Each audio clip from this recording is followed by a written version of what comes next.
As the United Nations Children's Fund warned Sunday that nearly every Yemeni boy and girl, that's more than 11 million children, is in acute need of humanitarian assistance, Iran said the United States admitted its own complicity in the atrocities committed by Saudi Arabia in the war-ravaged country.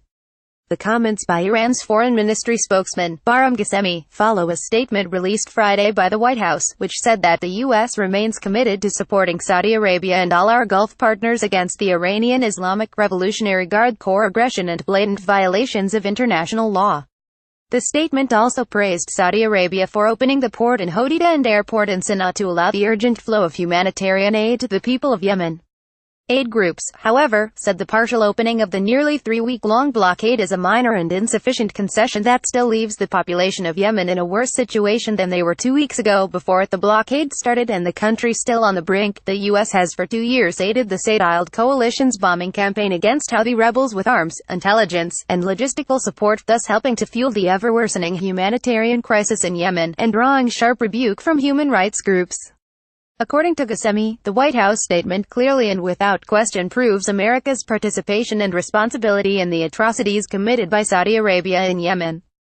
Instead of urging Saudi Arabia to end the bombardment of civilian targets and killing the innocent and defenseless people of Yemen, they blatantly continue their support for this country to continue its horrendous crimes, Ghassemi said, while also arguing that Iran has no military relation with Yemen.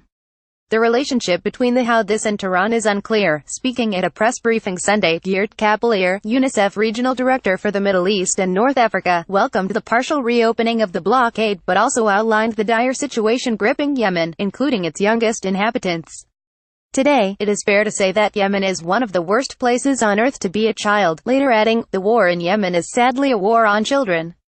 Aid group Save the Children offered grim statistics Friday, saying that there are 600 new cases of starving Yemeni children each day, and, despite some aid now getting in, the figure is likely to rise.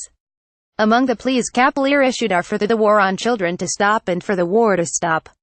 On behalf of every single boy and girl in Yemen, let me conclude by appealing once again to all parties responsible for today's situation in Yemen, to all parties and all those with the heart for children, please take your responsibility, don't take it tomorrow, take your responsibility now.